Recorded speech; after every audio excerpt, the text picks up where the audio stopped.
ध्यान से देखिए इस इमेज को। क्या लगता है? ऐसा लग रहा है कि जैसे किसी इंसान का स्केच है जो सीधा लेटा हुआ है, लेकिन ये किसी इंसान का स्केच नहीं, ये मंदिर का आर्किटेक्चर है। हाँ, ये मंदिर का ही आर्किटेक्चर है जिसे हमारे प्राचीन ऋषियों ने प्रसाद पुरुष कहा है। इसका मतलब है कि एक मंदिर सिर्फ पत्थरों की इमारत नहीं बल्कि साक्षात भगवान का शरीर होता है। अगर आप इस नक्शे को नीचे से ऊपर की तरफ देखें तो मंदिर का सबसे बड़ा बाहरी द्वार, जिसे हम गोपुरम कहते हैं, वो इस शरीर के चरणों यानी कि पैर के समान है।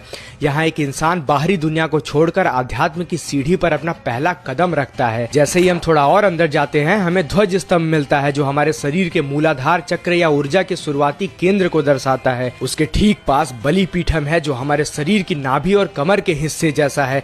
यहाँ बलि का मतलब किसी जीव की हत्या नहीं है बल्कि अपने शरीर के भीतर अहंकार, काम, क्रोध की बलि देना है ताकि हम अंदर से शुद्ध होकर यहाँ प्रवेश कर सकें। जैसे जैसे हम आगे बढ़ते हैं, हम महामंडपम में पहुंचते हैं जो इस दिव्य शरीर का पेट और छाती वाला हिस्सा है। यहाँ हमारे हृदय और फेफड़ों की तरह ही भक्त की भीड़ और उनकी प्रार्थना की गूंज होती है। यहाँ बैठा नंदी असल में जीवात्मा यानी हमारी आत्मा का प्रतीक है जो एकटक अपने लक्ष्य की ओर यानी परमात्मा की ओर देख रहा है।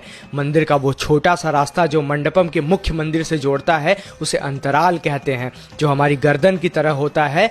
और अंत में आता है सबसे पवित्र स्थान गर्भगृह, जहां मूर्ति विराजमान होती है। यह स्थान शरीर का मस्तक यानी सिर है। जिस जगह भगवान की मूर्ति होती है वो हमारे दोनों भवों के बीच का आज्ञा चक्र है, जहां हमें सही ज्ञान और दृष्टि मिलती है। गर्भगृह के ठीक ऊपर जो ऊंचा शिखर या विमान आप देखते हैं वो हमारे सिर के सबसे ऊपरी हिस्से यानी सहस्त्रार चक्र का प्रतीक होता है, जो सीधे ब्रह्मांड की दिव्य ऊर्जा को अपनी ओर खींचता है। ये पूरी बनावट हमें ये सिखाती है कि मंदिरों के दर्शन करना वास्तव में अपने शरीर के भीतर की यात्रा करना है, जहां हम अपने पैरों से चलकर अपने भीतर छिपे परमात्मा तक पहुंच सकते हैं। अगर आप चाहते हैं कि मैं इस विषय पर डिटेल में वीडियो बनाऊं तो आप हर हर महादेव कमेंट जरूर कीजिएगा।